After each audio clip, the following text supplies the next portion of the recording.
Hello, everyone, and welcome to our webinar. If you're joining us live, thank you for joining us. No matter where you're from, if you're from Seattle, it is a stunning day, and it's exciting to get outside after this one. So, everyone, we are excited to have you join us. We did have a Unity Catalog webinar. This was about a month or two ago, and it went really well. We got some great traction. So we decided this time we're going to focus on the questions that you have instead of us just coming up with the content. So if you have not met Shannon Lauder, you are in for a treat. Shannon is a Databricks champion. Very exciting to have him. There's not many people with that title, so this is really an opportunity for you to take advantage of asking any question that you have in regards to Unity Catalog. If you have not met me yet, my name is Ruthie Senanayaka, and I work here on the marketing team at Blueprint, and we are excited to get all of this great content to you. This webinar is scheduled for about 30 minutes. However, we got a ton of questions. So Shannon's going to try his best to get through all of these questions. And if we don't, we are going to be putting together a blog post that we will add to our website, bpcs.com, that we will be able to answer all the questions to make sure that we're getting all of the content over to you. Thank you so much again for joining us, and I will have Shannon give us a quick update about himself, about Blueprint, and then we'll get right into the topic. Awesome. Appreciate it. Thank you for the introduction. So, like Ruthie mentioned, my name's Shannon Lauder. I've been a data professional now for over 20 years, started in the Microsoft space, got to play all the different roles from developer to DBA, ETL developer, got involved with Microsoft Azure pretty early on, spent a lot of time in migrations before becoming a consultant. And today, if it has to do with data, I'll help you out. So as for Blueprint, I'm also happy to announce that our Unity Catalog Migration Accelerator has been awarded an endorsement from Databricks as an official way to migrate from Hive Metastore to Unity Catalog. So if you do have more questions about, well, what does it look like to actually move to Unity Catalog, please reach out, let us know. We'll be more than happy to talk to you about that. So hello, everyone. I do want to point out, I do have a list of questions that you guys gave me when you registered, but if you've got new questions, I'd like to answer the new questions first. I'll start from the existing questions I've got, but feel free to interrupt and Ruthie will get my attention. So awesome.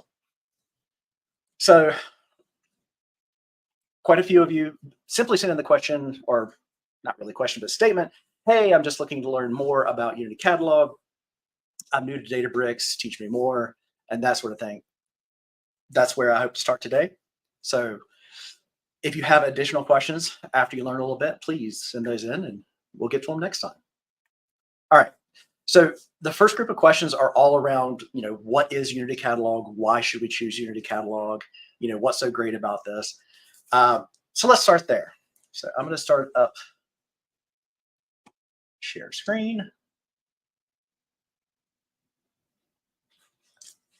And here we go. All right. So what is Unity Catalog? Unity Catalog is a data governance solution built into Databricks. It lets you organize your data assets. It also lets you control access to the different assets. It also gives you insight into data lineage. So how is data moving through your Databricks instance? And most all of that is centered around this Catalog Explorer when you go to the workspace. So you can click through, let's do my little AdventureWorks demo, which is empty. So let's just look around. There we go. So what we're looking at here is a collection of catalogs. If you're coming from the SQL Server space, I like to think of these as the database. And all of these catalogs contain schemas, just like a database. And each of the schemas contain artifacts like tables, views, volumes, models, functions. So I'm looking at a table right here. You can see my coworker, Derek, he owns this. If you want to take a look at some sample data, hey, look, I don't have permission. But wait.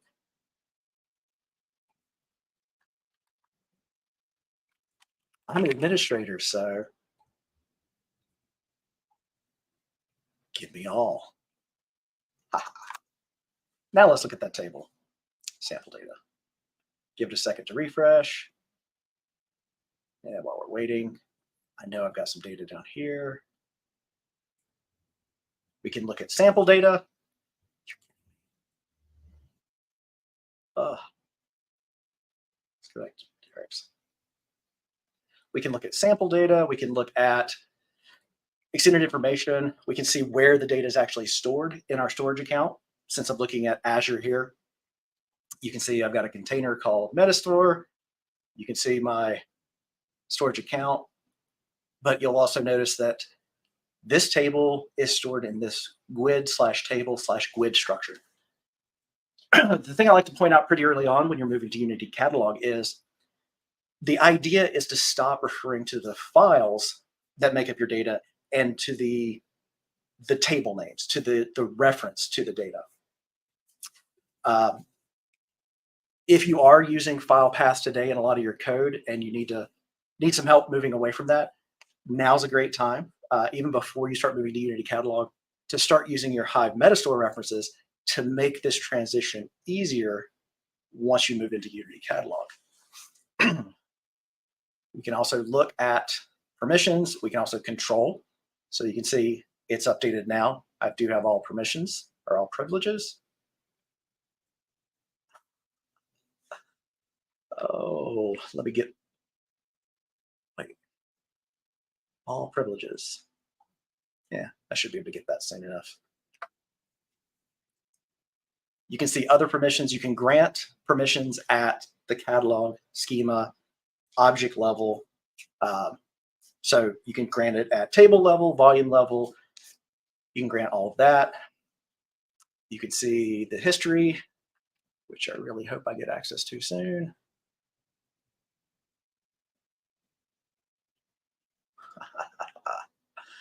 Awesome.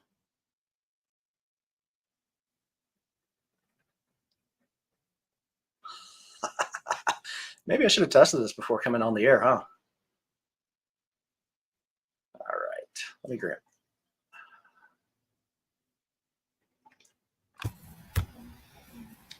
Hey, Shannon, just quick FYI, I'm not seeing the screen. I don't think that you are speaking to the permissions page.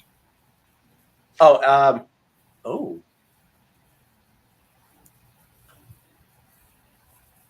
There we go. Yep. Appreciate the heads up.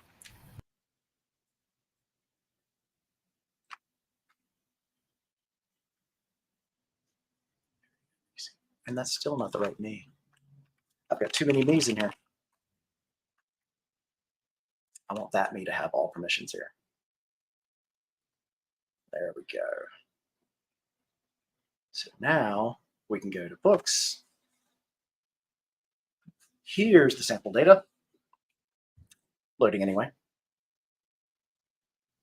So not very interesting. It looks like just some file references, title, author, etc. We can see that our silver table, books, actually refers to our bronze table, so we can see the data flowing through. And it looks like it also goes into control validation failures. That looks like a logging table to me. We can see the notebooks that reference this data. Let's see if we got any jobs. Well, it looks like we don't have any jobs for those notebooks. That's all right. No pipelines, dashboards, no queries, and no models. So not super interesting here. This is a test environment that we play with all the time. But all of these tools help you organize your data estate within Databricks. So it's all in one place. Follow-up question that I have here is, how does Unity Catalog ensure secure and fine-grained access control for data and AI assets? Kind of hit on this earlier when I was granting myself permission. You can grant yourself permission at, like I said, the catalog level, at the schema level, or at the table level. And additionally, if you need a table set up with row level filtering or column level masking, you can set that up to also build off of these same permissions. You won't see a screen for it, but you can do that through either Databricks SQL code or through the API. You can set that up. So you have pretty fine-grained controls. Now, with that being said, I'm going to actually answer a question that wasn't asked. In addition to how does Unity Catalog, secure the data? A professional best practice I have around securing your artifacts is secure it with the least amount of effort possible. And well, what does that mean? Use groups whenever you can instead of user IDs. You try to find the minimal number of groups that you can in order to provide the security you need. So if you can group all of your needs into a dozen groups, that'll be a lot easier to maintain than if you have dozens of groups and users and each one with a separate set of permissions. So always minimize the effort it takes in order to secure your data.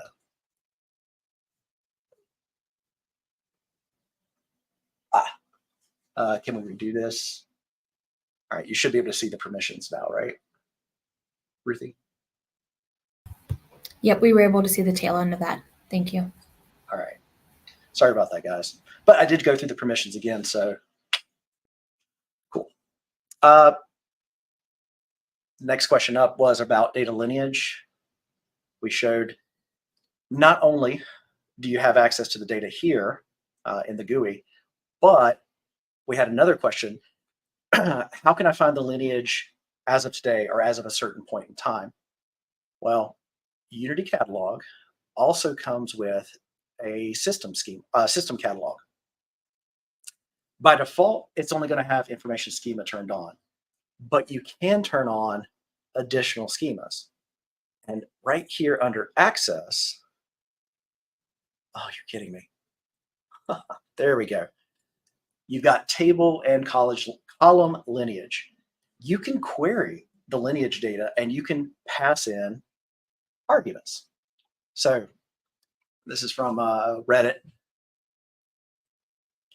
By default, your lineage is going to show you everything that's been done in the last 3 to 6 months, depending on your workspace's settings. But what if you only want to see current? Well, in the data, you've got event date, so I can ask it for only the table lineage after the first of the month. And you can look through the data and see we've got this table. All right. Actually, you're not seeing it again. Now you should see a query that says select from system access table lineage. There's the event date. Here's the source table. There's the files it comes from. It's a table. And let's look through here and see what we can find.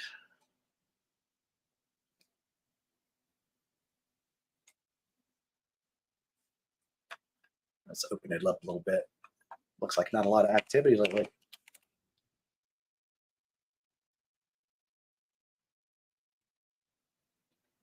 There we go. All right, so we can see a notebook that gets information from system information schema tables. We can see a job that uses, here's a run. Let's see, destination, source path. Yep, so it's a notebook or a job that uses a path. A little interesting, but you can see the event time and the event date. So anytime you want to narrow down the lineage to after a certain date, between certain dates, just make sure you've got your access schema and system turned on, and then you can query it. And if you need help turning on the system schema, I can send out the doc later. It's right on the Databricks site for turning that on. It's pretty simple. It's just an API call or a UI change. All right. Ooh, So system access becomes like a new database schema or table. Yes, system.access. Think of it as if you're coming from the SQL Server world, all your the information schema that you've got inside of every database, or you've got it in master. It's the same thing. These are system created tables. As long as you're an admin or above, so a workspace admin or a Metastore admin, you can get into these tables. You can query all this data. So yeah, it's a table. Awesome. All right, so next up, how does Unity Catalog handle versioning and updates for assets? Well, the truth of the matter is it's actually the Delta format that handles that. So if let's go back over to share this tab. And let's go to Derek's catalog. And we're going to look at bronze books. We're going to look at history. So not a lot of activity here, but you can see 2/22 of this year, Derek created the table, and then looks like he was doing a streaming update, and he did it twice.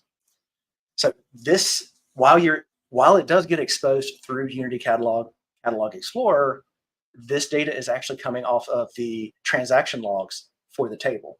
So you have this same information even in Hive Metastore. It's just you don't have a nice UI on top. You'd have to query or do the show table history command instead, and then parse through it to see what you need to find. But yeah, that is still exposed here. There's the query that did it. Yeah. Not very interesting, but you can see the notebook, what cluster it ran on. And you can actually see the runtime that was used. So all of that is tracked through Delta. All right.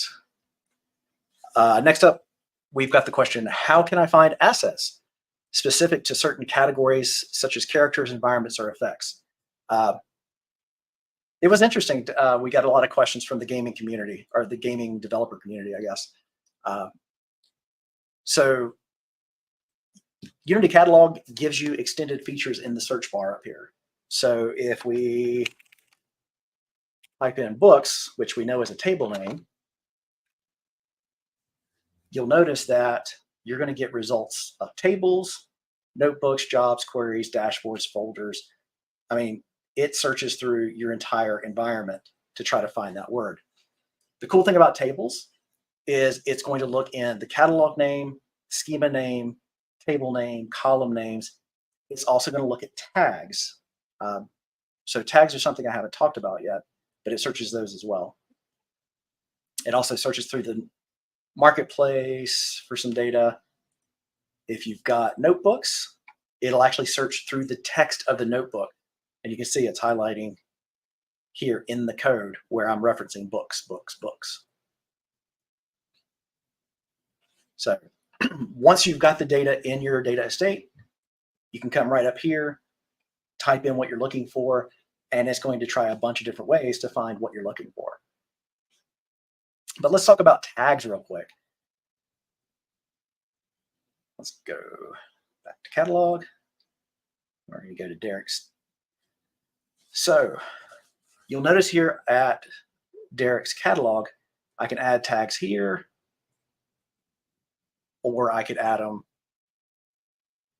to the schema, or I can add them at the table level.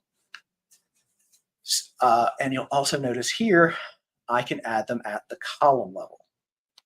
So let's say you've got payment card information in your data estate and you want to mark every instance of payment card. You could tag it at any one of these levels and do a search on tags, because tags are a part of your information schema. So when I come up here and type in PCI, if there was a column, table, schema, or view, or catalog tagged PCI, it would come back in those results as well. So let's do, I'm gonna add the tag PCI. and true. Save. Now that I've added it, search for PCI. Tables.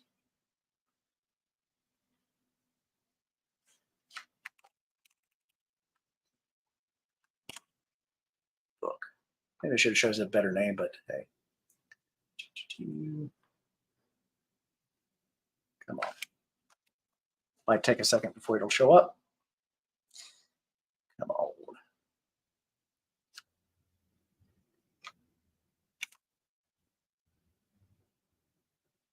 All right, we will come back to that demo in a minute. All right, any new questions? Don't see any. Okay. So the next round of questions are more around what does a migration look like? How do I get from Hive Metastore to Unity Catalog and such? The first question are, what are the steps and best practices for migrating from Hive Metastore to Unity Catalog? Our practice is we start with an assessment.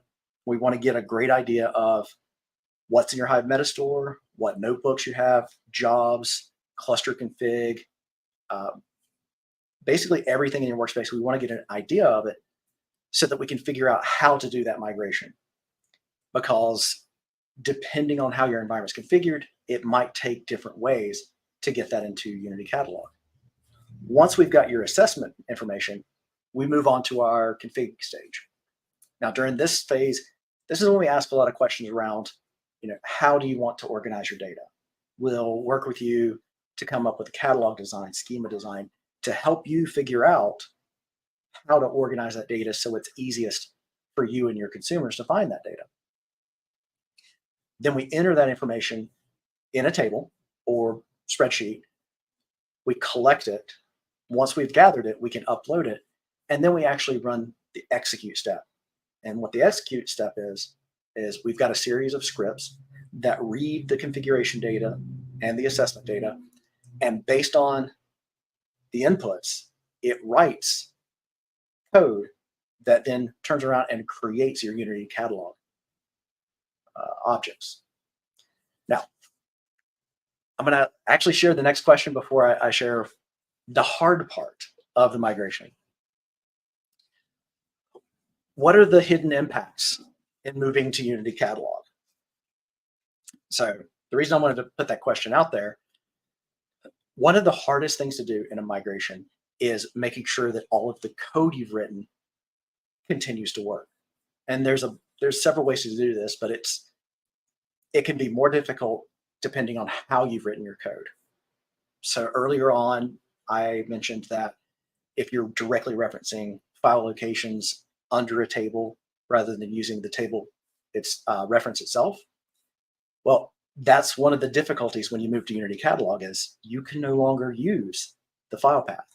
And it won't work the way you think it does. And it can also cause you problems. Also, if all your code is 2-part names, well, as you move to Unity Catalog, it wants to have 3-part names. But you can use some exceptions. You can set a default catalog for your connection. And right now it's set to Hive Metastore as your default catalog. But if you wanted to migrate that to a single Unity catalog and have it mirror your current structure, you can do that. And all your code, all your 2-part name code would continue to work. File paths may cause you issues. You could also have some issues with some drop and create statements, might not work the way you would expect, but it would let you migrate, from one state, a Hive Metastore state, to a Unity Catalog state. But long term, that code's going to need to be refactored at some point to take advantage of Unity Catalog. And that's the big hidden cost of the migration is what's it going to take to get your code up to date, get it up to Unity Catalog. That's the hard part. I'd really say that that's close to 80% of the effort of migrating from Hive to Unity Catalog. Right. All right. Don't see any new questions yet. Make sure you're sending in questions. If you have follow-up questions, let me know. I'm more than happy to answer those. Let's see. The next question, do you think Unity Catalog maximizes its benefits? Well, it depends. The reason I say that it depends is if 100% of your data estate is in Databricks, yeah, Unity Catalog does a great job of providing you that single pane of glass to your data, to controlling access to it, to finding its lineage, to everything I've shown you today. But if you've got any part of your data estate outside of Databricks, if you've got relational databases, if you've got other solutions, API solutions that hold your data, if you've got application telemetry, all of that needs to be integrated into your Databricks environment somehow. Unity Catalog is limited in what you can do to describe that data and to control access to that data. Now, once you've taken the steps to copy that data, like ingest it or virtualize it into Databricks, from that point forward, Unity Catalog is awesome and everything works. It's just those upstream dependencies, it's really hard to model that in Unity Catalog. And similarly, downstream dependencies, like if you've got Power BI reports built on top of Databricks, it's really hard to show those downstream dependencies with Unity Catalog as is. You can track them manually, and it works somewhat. You could also dig into your access logs and stuff like that to find them, but it is difficult. Hey, Shannon. Yes. I wanted to hop on super quick because we did have a question come through. I'll add it on the screen as well. Oh. From Hive to Unity Catalog, which would be pain points to make it compliant? Do you have any examples? It does external location data, like Azure Data Lake. Is that one of them? Okay. So when you're talking about how do I move my data from Hive to Unity Catalog easily, I think that's the question. Can I get a thumbs up, Tushar?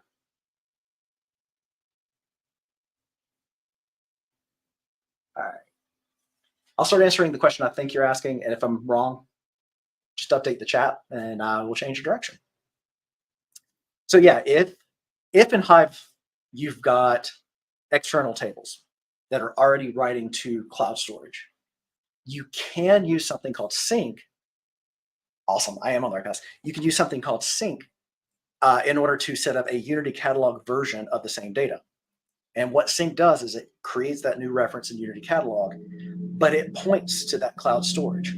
So if your code is running on Hive Metastore, like on a connection that uses Hive Metastore as a default, your code would keep working. Additionally, if you wrote new code that referenced the 3-part name on the other end of that sync that updates that data, you could also see that in Hive Metastore as well. So you could use either reference to make your updates, and both sides would see the data.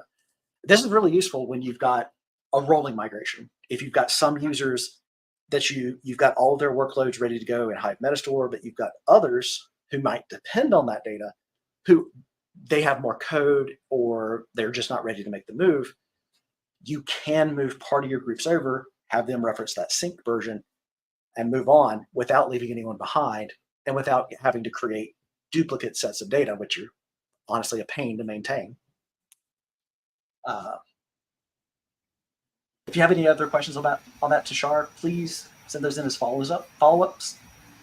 Brian asks, beyond basic inventory, does LHO assess potential challenges like schema discrepancies, data lineage complexity, or dependency issues? Yes, it does. And in fact,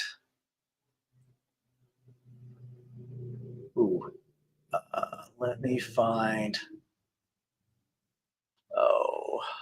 Linux monitor.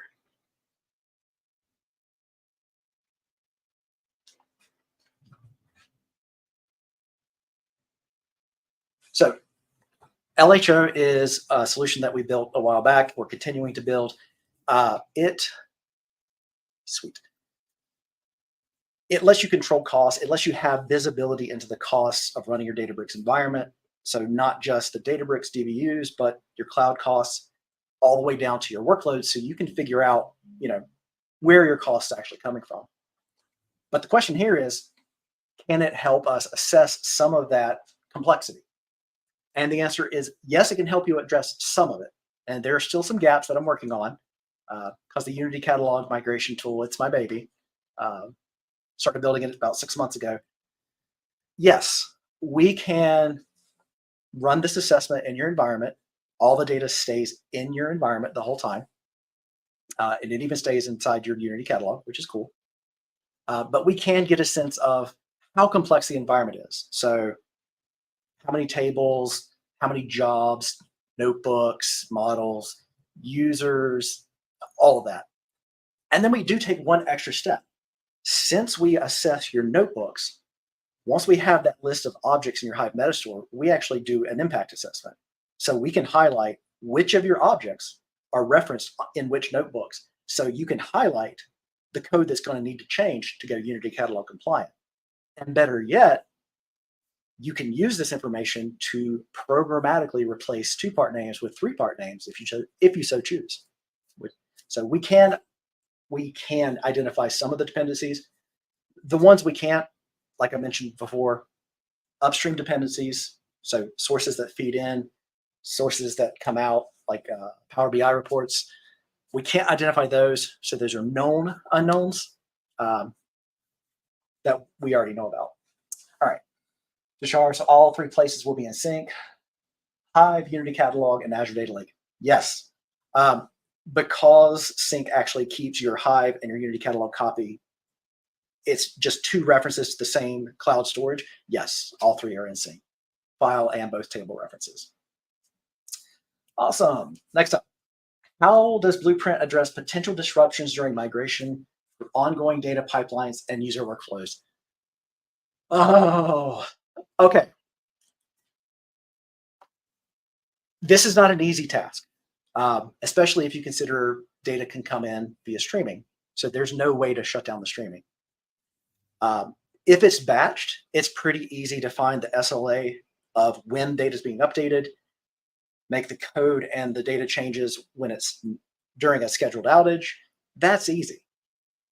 When it's streaming, it's a lot more difficult. Usually what we'll set up in that case is parallel processing. So think of Kafka. With Kafka, you've got messages streaming in all the time, but you can actually spin up multiple consumer groups. So you can have your current consumer group, let's call it legacy. We can spin up a second consumer group called UC, and they can both get messages out of the queue without stealing them from each other. And the reason this is important is you'll turn on stream to both locations, and then all you've got to concentrate on is getting the backlog, getting that historical data moved or copied from the Hive Metastore into Unity Catalog. I cannot overstate how difficult it is to get that exactly right, especially if you're dealing with millions of messages per hour or very wide messages, like large message sets. What mechanisms are in place to handle errors during migration and allow for rollback if a previous state to a previous state if needed? Awesome. So all of the tooling we've built so far to take that configuration data and migrate your data, it's all set to be non-destructive by default. So that does mean if it's a managed table that uses DBFS root storage, it makes a separate copy for the new version. So you are carrying duplicate load. But the great thing about that is if you decide that the new version isn't what you needed, or it's in the wrong place, or for whatever reason you want to roll back, your original object and code, it's all still there. So rollback is as simple as rolling back to the previous version of code in your repository. I'm loving these questions, guys. Thank you. Any more before I look at my previous list?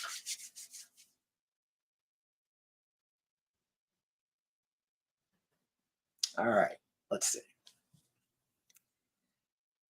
Let's see.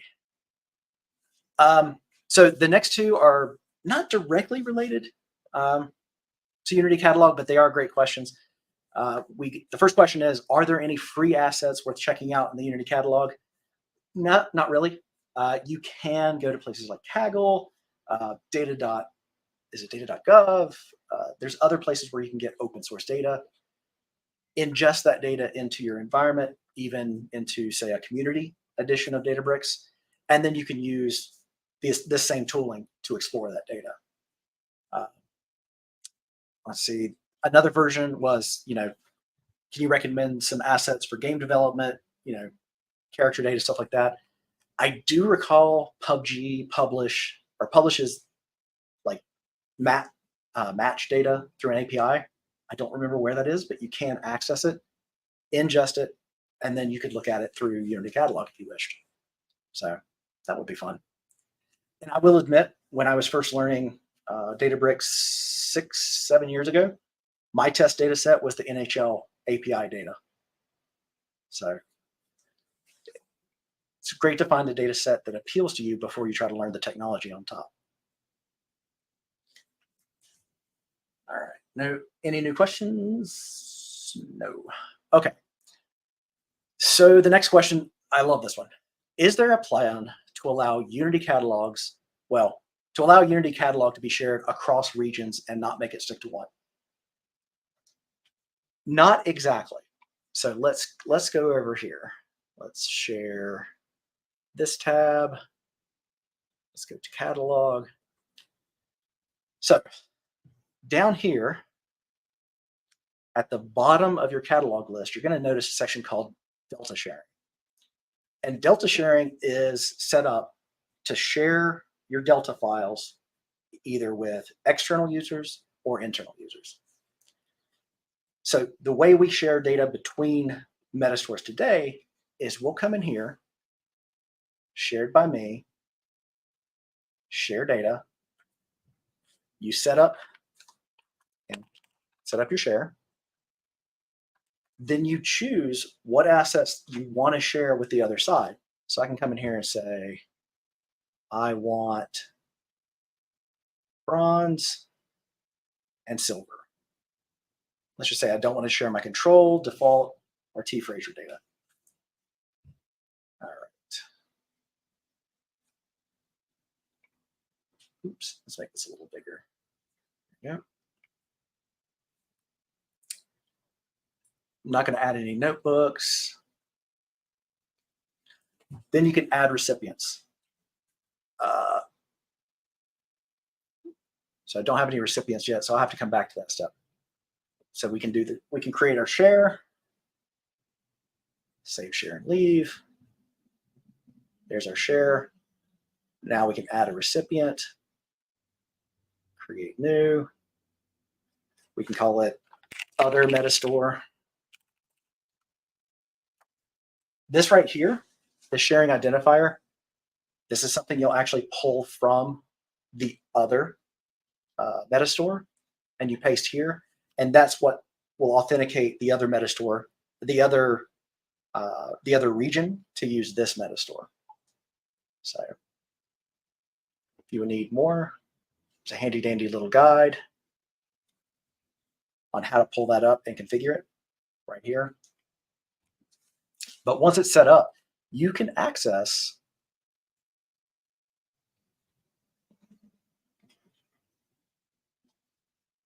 that data from this tab. And we already have a share set up right here. And you can see that 3 catalogs were already shared with us. And if we want to access those from this Metastore, we just create Metastore.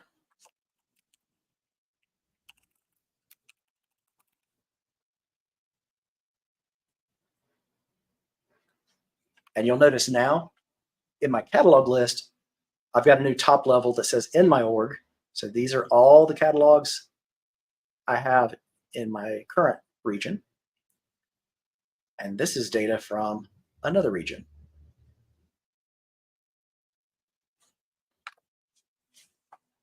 Right there. Now, that does mean that this data is read only in the secondary region. So if you need to update it from both ends, there's not a pre-built solution to allow for that. you'll have to come up with that solution yourself. In that case, you could theoretically set up an external data location in one region and connect to it from the other region. Just be careful if you do that.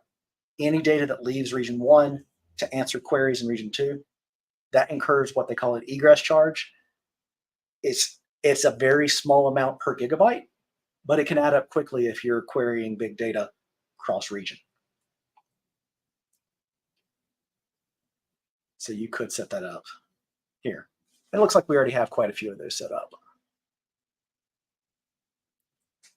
All right.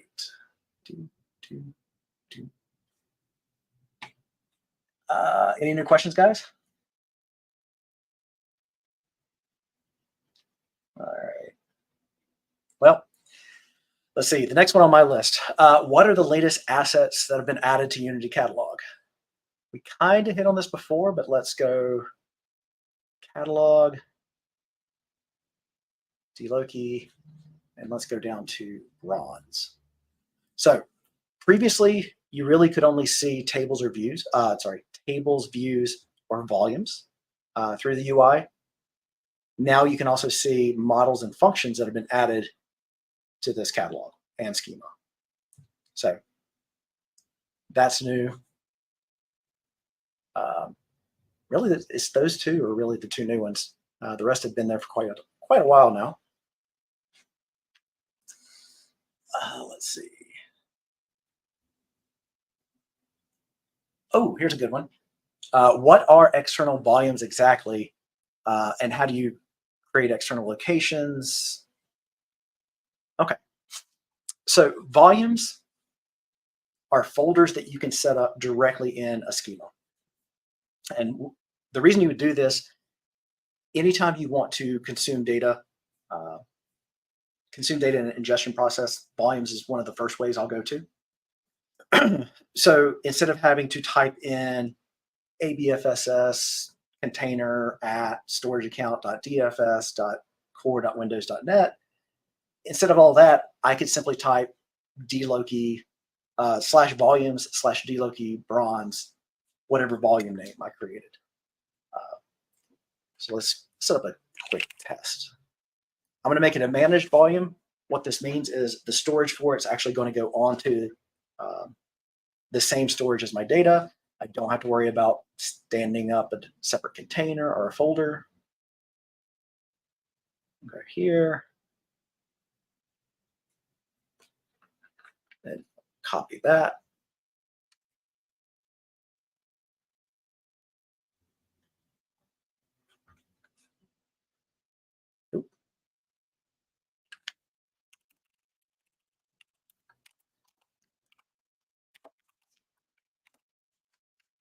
And it's a boring demo because it's going to show me no files.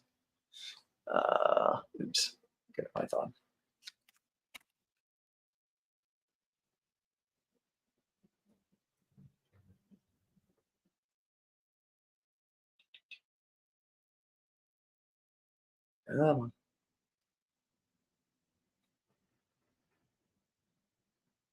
Yeah, no files. Boring, right? Let's go catalog.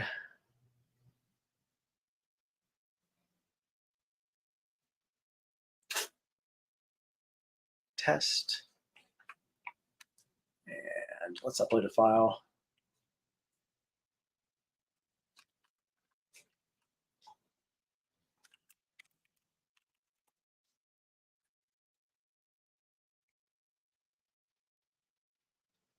Come on.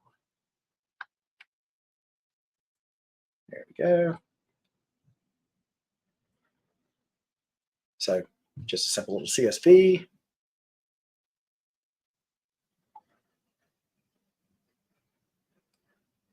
And now I'll get the file. So yeah, whenever you're setting up ingestion, this is one of the ways I'll use. External locations is the other. How do you choose a volume versus a external location? It's pretty simple. If you're going to want to define a table on top of the folder, so if I wanted to do create table as, you can't use a volumes path in your location. But if you're always going to do, spark.read, read it into a data frame, and then insert it into a table, volumes is absolutely the way to go there. Makes it a little bit easier to find. It'll show up in your searches. Just lots of things that make that a little bit easier. All right. Come on, guys. You were asking questions for a while. You can ask some more. Let's see. I've got a question here that I'm not sure what to make of it. It just says external tables and mask. So what I think is being asked, what are the differences between external tables, managed tables in Hive versus what did they look like when you start talking Unity Catalog? Well, in Hive Metastore, you pretty much got just managed or just external. Basically, managed is going to go onto your DBFS root. External is going to go into some cloud storage. When we start talking about Unity Catalog, you've still got external tables that can point to cloud storage. You've got managed tables, but you can also decide that a table should live at a certain location. So let's say you've got one container set up for your Metastore storage, and you want to put one table over on this other storage account. You can create table.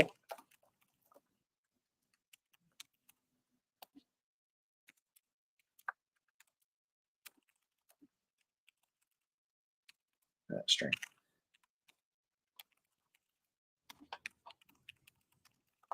And remember, you won't be able to use volumes here, but you can do that.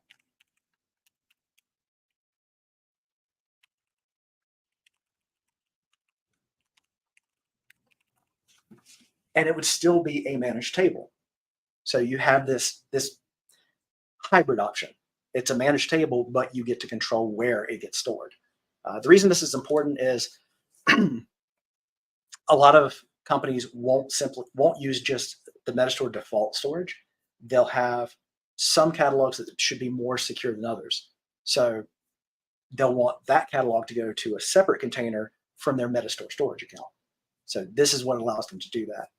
And by the way, you can set this location at the catalog, schema, or table level. Awesome. Hey, we have a new question.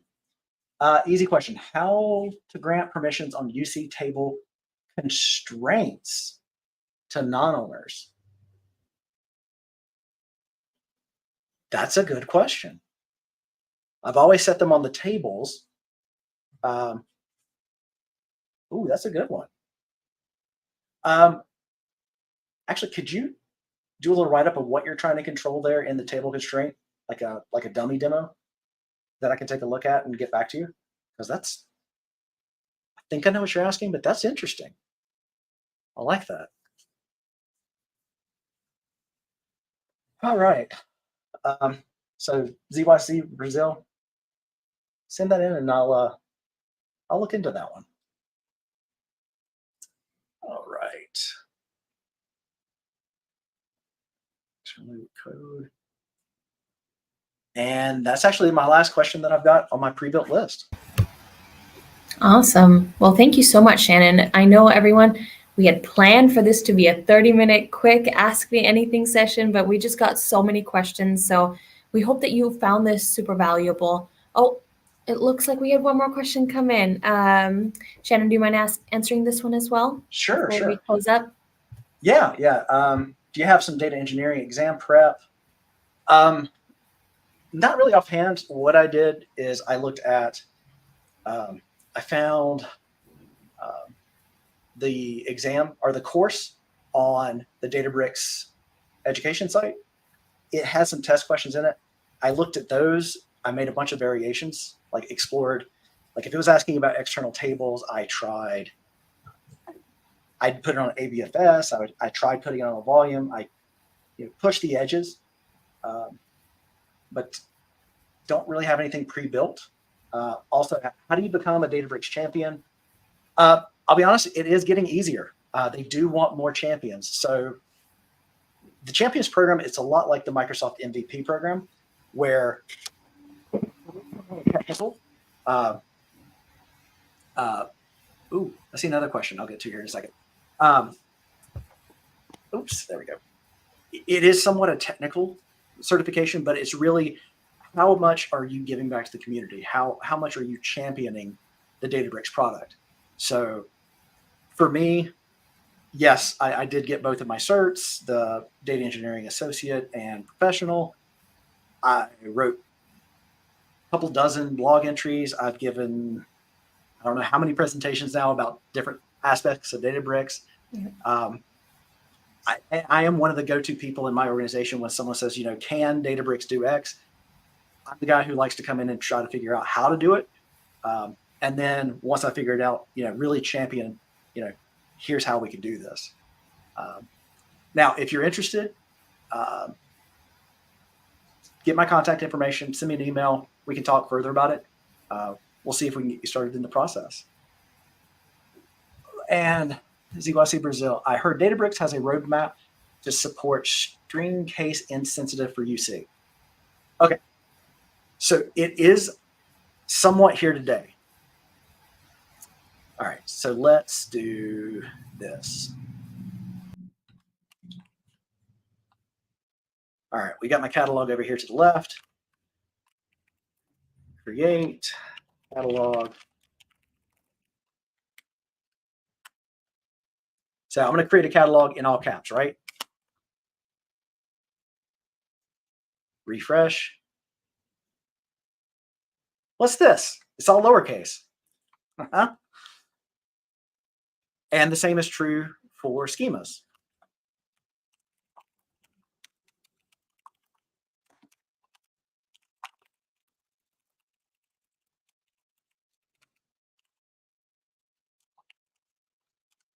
Mixed case.